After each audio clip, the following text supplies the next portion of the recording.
The temperatures have finally warmed up enough here at the Proving Grounds that the clover is really jumping in our food plots and the native vegetation is coming out too. Every year, this cycle is a great reminder of why we celebrate Easter. Easter is a time for families to get together and celebrate the life, death, and resurrection of our Lord and Savior, Jesus Christ. I hope you join the Woods family and the Growing Deer team this year of being with family, celebrating Easter, and focusing on the blessings we have through that resurrection of Christ. Turkey season has already opened in several states, and it opens in a week here in Missouri. One way to scout for toms is to be out early several mornings before season opens. I like to listen, hear where the toms are on the roost, and stay out there and see where they're going once they hit the ground. Unfortunately, many of us have to work and can't be out most mornings of the week scouting turkeys. Another very productive technique is use trail cameras. We use our Reconyx cameras to monitor likely strut areas or sections of forestry roads. This allows us to scout several areas 7 days a week, more than any one hunter could do. We already have some cool pictures of toms strutting and hens with them. Not only does that tell us the time and location, but it also tells us the portion of the turkey breeding season we may be dealing with. This information is a great tool to help us refine our techniques for opening day. This past weekend was youth season in Missouri, and Growing Deer Pro staffer Nathan and his son Levi hit the turkey woods. Right off the bat, Levi tagged a nice tom. The Missouri Department of Conservation just announced that during youth season this year, about 2,500 birds were tagged. That's up from last year when 1,700 turkeys were tagged. And I think a big factor was the weather. Youth season in Missouri last year was cold across the state. You may remember Daniel took a young man from his church hunting and there was snow on the ground. Daniel was able to pull it off, but it wasn't a typical turkey hunt. You smoked him, Chase. Good job, man. This year, the weather was pleasant throughout much of the state. You know, when it's cold and snowy, a lot of guys may not want to take their youth out hunting. Weather not only plays a role in hunter behavior and overall harvest, but it can play a big role in the success of a turkey hatch. There have been some very large rain events the past 2 years during nesting season in Missouri. Last year at the Proving Grounds, we had about 10 inches of rain in 36 hours right during peak of nesting season. That much rain can literally destroy nests or kill young poults and certainly make the hens wet. If you've ever tagged a turkey during a rainy day, you know how much they stink, and that wet hen giving off that odor makes it really easy for predators to find her nest. We've recently received several questions like, what happened to the turkeys in several areas, not just Missouri? And I'm really confident there's two logical explanations. Poor hatches for a couple years in a row, and at least here at the Proving Grounds, we had a huge red oak acorn crop. Turkeys love red oak acorns, and there's still good acorns on the ground. That means turkeys are primarily feeding in the timber, and they're not showing up in food plots, cattle pastures, or other fields. The Growing Deer team really enjoys chasing turkeys each spring, and that's one reason we work so hard on habitat improvement projects. Quality nesting and brooding habitat is critical for turkey populations to thrive.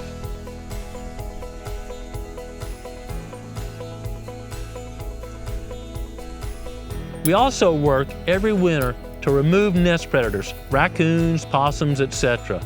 There's not much trapping these days, and there's a lot of predators on the ground. So we work hard to balance the amount of predators and prey here at the Proving Grounds. I believe the turkey population here at the Proving Grounds is down a bit from previous years. We still have a huntable population, maybe a bit higher than many local areas that haven't worked hard on habitat improvement and balancing the predator and prey populations. Growing Deer is brought to you by Bass Pro Shops and Cabela's. Also by Reconyx, Trophy Rock, Eagle Seed, Nikon, Winchester, Lacrosse Footwear, Flatwood Natives, Morel Targets, Caldwell Shooting Supplies, Hooks, custom calls, Montana decoy, Summit tree stands, Drake non-typical clothing, RTP Outdoors, Yamaha, Fourth Arrow, Scent Crusher, Mossy Oak Properties of the Heartland, Motorola Lighting Solutions, Scorpion Venom Archery, Bloodsport Arrows, Code Blue, Decode, G5 Broadheads, Prime Bows, and Redneck Hunting Blinds. If I'm a turkey trying to nest and I want to set here, think about a turkey, okay, 50 days on the ground in here. Now we heard some turkeys, saw some turkeys, but you can hear and see more if we improve this. And in the spring, way Kentucky season is, those toms want to be pretty close to nesting habitat. You don't have much. Well, we put the nesting habitat on your property, and all the hens in the neighborhood that even range out a mile or two in different directions want to nest. Now this is the best nesting habitat. I really enjoy sharing about creation with others. And one way I like doing that is by developing habitat and wildlife management plans for their properties. Very visible, very visible. We've shared several episodes of where I've went to other properties and helped them develop a wildlife and habitat management plan. Another technique is to have folks come to the proving grounds so we can tell them the techniques we've used and what the habitat looks like now. That way they can see if it's applicable to their property. My goal is not only to educate them, but to save them time and money based on my mistakes and successes. Out on the proving grounds during the prettiest day we've had so far this year, as far as spring weather, with Matt and Josh. Matt and Josh are from Wisconsin, down here talking food plots and cover and deer hunting strategies. This is a bedding area for us. You see the native grasses. Of course, they've been here all winter. They were much thicker throughout most of winter, right? Standing more. You can see they're matted down a little bit due to weather. And we maintain this by using prescribed fire. So you're saying, well, gosh, why didn't you burn this winter? Well, we kind of use a rotation, depending on how the growing season goes, how much moisture it gets. So this hadn't been burned now in a year or two. We just did a burn a couple of weeks ago, a couple of ridges over. I'm gonna go out and compare that, where we removed all the stuff, and I believe it would be much greener because more sun is hitting the ground and more plants can photosynthesize. Here we've got this grass that's keeping the sun from hitting the ground. You see a little green popping through, and we're not getting near as much photosynthesis. Big thing for deer hunters is understanding that the sun is the source of all energy. And if you're in a closed canopy forest, you don't have much food because the sun's being trapped, 40, 50, 60 feet above the ground. When it reaches the ground, like I hope to show Monday, you get an explosion of new growth. And new growth, tasty, palatable, nutritious. We spent the day touring most of the proving grounds, but one area I really wanted to show them is a bedding area we call Boom Glade. This is a great opportunity to discuss hunting strategies specifically for bedding areas. She talked a lot about, I see the deer, but I can't get a shot. Mm-hmm. Well, man, there's deer in that bedding area. It's shown on the map. I believe your observations and your analysis is accurate, but you can't really hunt it. Mm-hmm. Now, on a certain day when the wind's out of north or west on that particular blind, you can come in from the east. It's like this. You can get in there without any disturbance. At minimum, see deer. Relatively large, homogeneous block of timber. The thing about making lanes, you can see multiple deer at once because they're not looking at each other. And the hunter's not very bored because you're going, is there anything in this one? Is there anything in this one? You need to know, maybe it comes to that first lane and it comes to too quick, or you just kind of catch a glimpse because you're looking at another lane. Okay, get ready. It's going to come to this lane, most likely. Could bed in between. If it doesn't show up, you sit there all day waiting for it to show up. But I think making that, we call it a star or whatever, a bunch of lanes down through there, and hunting that under the right wind, that's what we call an evergreen stand. They're never gonna get used to that being a threat because you can approach that particular one without alerting any deer on your property. And that's just an incredible tool. Yeah. In your situation, I just feel really strongly 5 lanes, ample enough wide. Yeah. If a buck chases a doe through the first one, second one, there's a really good chance they're gonna stop somewhere. Because usually when deer come to an opening like this little trail run, they stop and they look this way and they look this way. So making those lanes, you got a real high likelihood of getting some shots. Let's think about that one step further. We're worried about you being able to produce enough food. Mm-hmm. Not a big doe harvest in your area, it sounds like. Mm-hmm. You can use that stand and take a lot of does out of that surrounding area and not mess up your bow hunting stands. Yeah, that's true. You got food cover right there. Yeah. And even though they're narrow food plots, deer are they're more comfortable in a narrow food plot than a 40-acre field because they're a bound or two away from cover. Yeah. So they tend to let their guard down more and relax more in those type areas. When you make that canal, let's say through there, you're also channelizing the wind. It's not swirling much. It may be at an angle, but depending on which angle it is slightly, if it's slightly this way, it's gonna hit it and go that way. Or it's gonna hit it and go this way. In this area, it can just do this. So a lot of advantages to developing that as a hunting site on your property. You ready?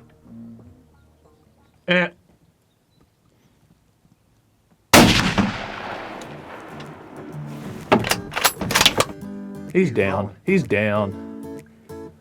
He's down. Head turner's down. Can you believe that? We've had several great hunts in this bedding area, and several of my friends have used similar techniques for large bedding areas at their property. Oh yeah, baby. The boom glade bedding area didn't always look like it does now. When Trace and I purchased the proving grounds, it was covered with eastern red cedars. You know, all these ridges look like that cedar ridge over there. A few hardwoods mixed in, see the real heavy cedar area over there? Yeah, I do. Well, the cedar is about 40% of the water hits them, never reaches the ground. It either evaporates off or taken up by a tree, which makes everything around there dry. So our next goal is to fell all those cedars and then let them dry for about 2 years and burn. And make another big bedding / feeding area. You see this little green starting to poke through here? Yeah. And this native vegetation this time of year can be extremely nutritious. So I've got bedding and food all right here.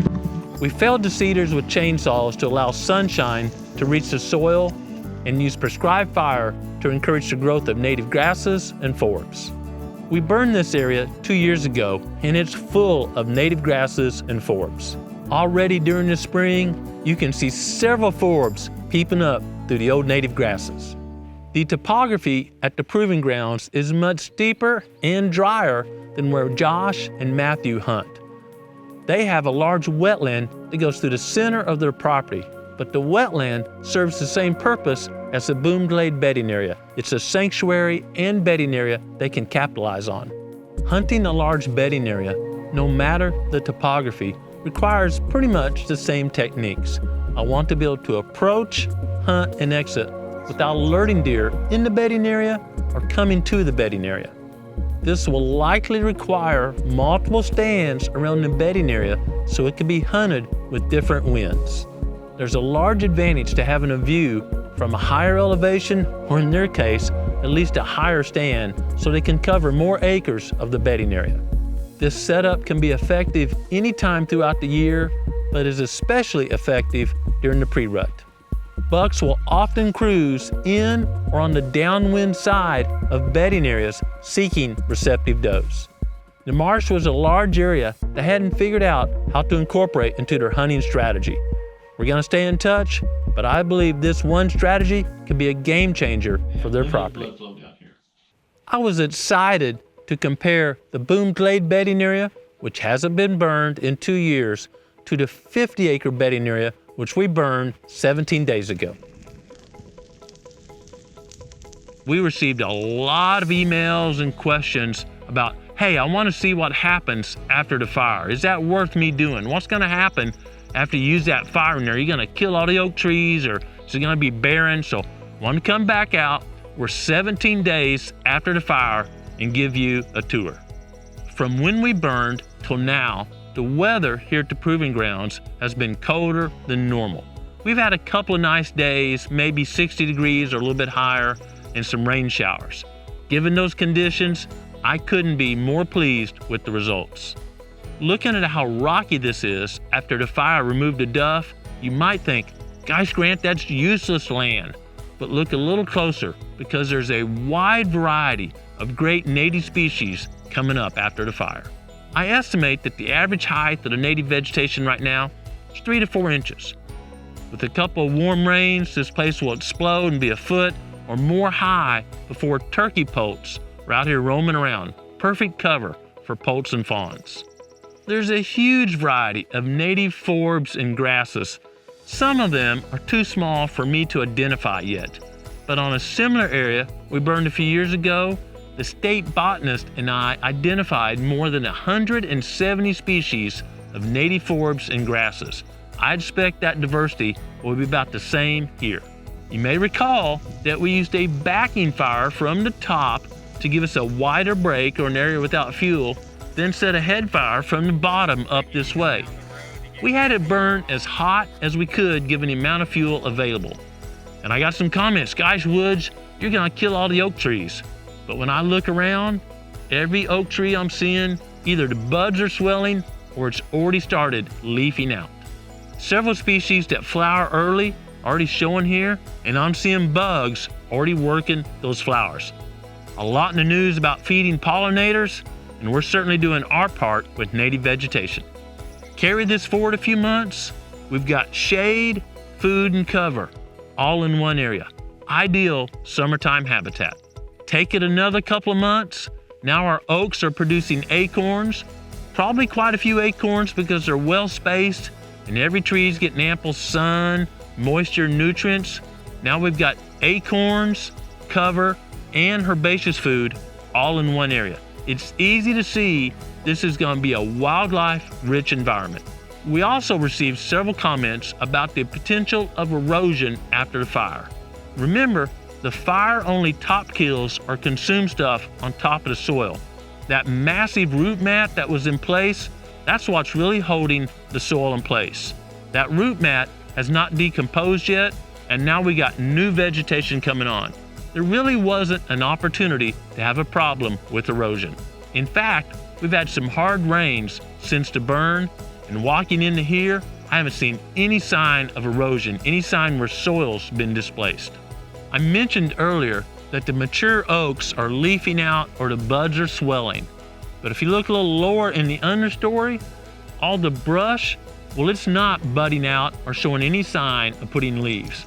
And that's because a few years ago, I had the Flatwood Natives crew come in and treat those with a specific herbicide. Clearly, it didn't damage the grasses or forbs. I see them growing right under the shrubs, and I wanted to control the shrubs because they were shading out the grasses and forbs that should be growing on this site. Every time I mention the word herbicide, I get some emails that require a longer response than normal. So let me clear that up here. Looking at the historical aerial photos of this property, it was obvious this slope had been timbered, a dozer had been on it, they had tried to establish fescue and graze cattle. Mismanagement for this steep a slope. They had high graded, took the best trees and left the rest, and dozed the others off so they're gonna come back from stump sprouts.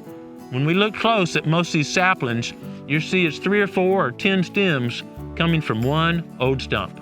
The rootstock was so large, there was no way to control that with a prescribed fire and not damage the mature oaks I wish to save. The tool of choice then became a herbicide application where we could terminate these saplings that were left over from a bad management program and allow native grasses and forbs to recolonate where they'd been shaded out. That seed source was in the soil. I was confident that was the case based on other management we've done here at the property. They just needed light and less competition to grow. The herbicide application was a one-time use. We will introduce fire every 3 to 5 years and keep most new saplings at bay. I'm sure an oak or two will survive. A lot of acorns are going to be out here, and that's okay because a mature tree or two are going to die due to lightning or some other cause. This is how natural savannas were working, and we needed to use a herbicide to set it back to get that native habitat established. We had to do that because of mismanagement in the past. It would be easy to walk this steep, rocky slope and say, that habitat's unproductive, don't waste your time on it. But clearly, through some hard work, we've created a very good wildlife habitat area. In addition to better wildlife habitat, there's a lot of cool stuff going on here. Every leaf we see, well, that's just a solar panel, and they're really efficient. I didn't have to pay to build it. I didn't have to do anything. It's intercepting the sun's energy, transferring that energy to the plant, which is going to grow and let consumers, birds, deer, whatever, consume that, make habitat for a lot of critters from single-celled on up, and pumping carbon into the soil. That's the process of photosynthesis, making the soil better for future generations of plants that will establish this area. As we go through the summer, I expect we'll have almost 100% coverage of leaves, meaning this whole hillside now becomes a giant solar panel, creating energy and feeding many species of wildlife. This is perfect habitat for a tom to be out here strutting. In a couple more rains and warm days, it'd be ideal nesting habitat. Vegetation about yay tall or so, hen can set down and periscope around looking for predators. Where the hens are, toms will be cruising. Missouri's turkey season opens in about a week, and you may see this bedding area again, but next time, instead of talking about plants, I'll be carrying my Winchester. There was much more native vegetation already growing in the 50-acre area than in the boom glade, where the native grasses from last year are still shading and cooling the soil. These young tender shoots are highly nutritious and often selected by deer. I can't wait to see all the critters that are using it throughout the year. In addition to being excited for turkey hunting this area we just burned, I'm super excited to come up here and deer hunt. I have a 15-foot redneck blind here so I can see over the roll of the hill. Got a shooting lane here and 2 more down the hill. Now just think, I've got native grass, which is a great bedding area. I've got acorns all in the area. No doubt in my mind, deer will be in here, especially mature bucks seeking does. On a west or south wind, we can come up the ridge on the north. That was the northern edge of our burn, slide down into the blind, and the deer out in the bedding area will never know we're in the neighborhood. I like these kind of approaches, but the approach is only good if I've got an attractive feature to hunt over, and this area is going to be super attractive for whitetails. This time of year can potentially be very busy for us, depending on when the soils warm up and the amount of rain we get. We may be planting food plots and chasing turkeys at the same time, but no matter what we're doing, we'll be sharing our techniques right here at Growing Deer. If you're an avid outdoorsman, you're probably always busy, but never let yourself be too busy to enjoy creation, and more importantly, slow down every day, be quiet, and listen to what the Creator is saying to you. Thanks for watching Growing Deer.